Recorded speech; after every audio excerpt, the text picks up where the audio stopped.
For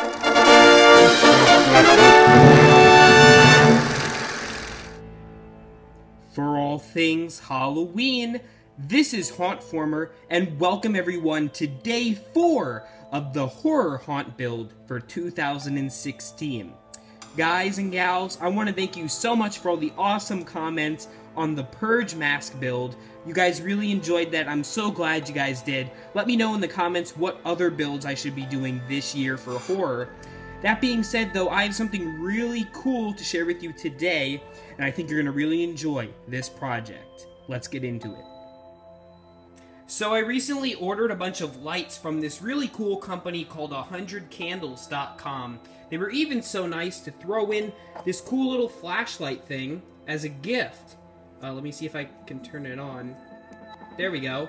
Look at that. Pretty cool for a free gift.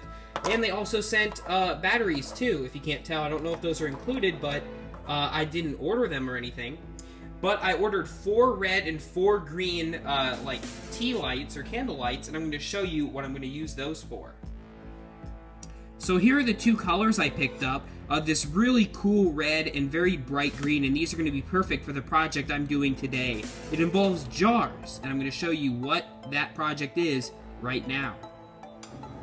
So you're probably asking yourself, Hauntformer, what are you doing with candles in a Halloween video? Well, I'll explain. So, I got these jars from Walmart. They were only, surprisingly, about $2. And they're really cool and pretty big for what I'm doing today. So, basically, I'm going to take one of these candles. I'll turn the light on to demonstrate. This is the green candle, by the way. I'm going to take a candle, take a jar, pop open the lid, and I'm going to take the candle and place it on the inside of the jar lid and glue it there. That way it will project downwards into the jar. Then I can put some creepy stuff and even paint the jar if I want and make it a really cool decoration for this year's haunt that you can do at home too. Alright, so you have your jar. What next? Well, there's many different options of things you could put inside of the jar. One example are animals, like this, this little fake rat. You could just stick that in the jar, make it look kind of creepy. You could put spiders and spider webs in the jar. You could put body parts. I have a few examples right here in front of me. Like this fake blood, you can stick at the bottom, and then stick like a heart, or, here's a brain. I even have some fingers. There's tons of different options of things that you could put inside the jar that would make it creepy. And then you would put the lid on top with the light. And it's a cool little prop idea. It doesn't take much time or money, and it will look really good, especially in a dark haunted house. Here's a little tip if you're putting like an animal inside the jar, like the rat or spider or something.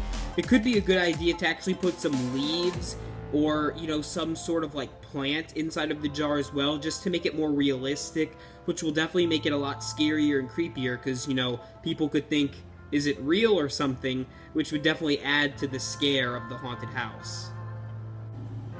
One more thing to note about these lights is that they actually are submergible in liquid. So if you wanted to, say, fill the jar up with water or with some sort of liquid, you could actually do that. Just be careful that it's tight. You don't want water to get in and ruin the light. Hey, that rhymed. Alright, so here's where I'm at right now with this jar.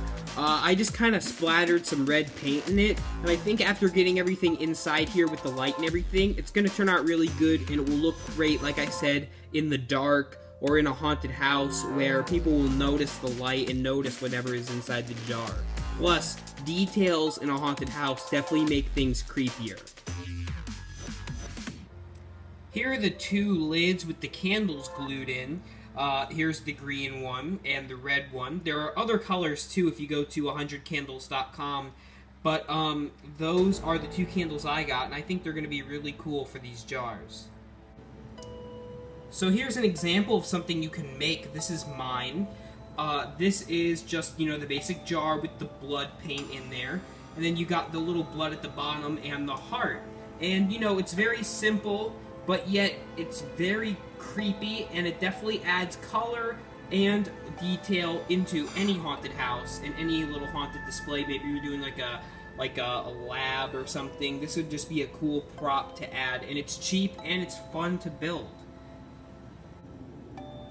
So there are a ton of other things you can make. This is just one example. I'm going to try to work on some more, but this is one example of something you can make with this easy method.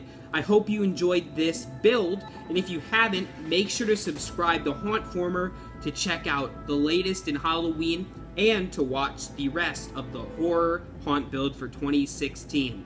Also, please make sure to check out 100candles.com. They have so many different lights for your haunt and projects in general. Thank you again for watching this build, and remember, for all things Halloween, this is Hauntformer.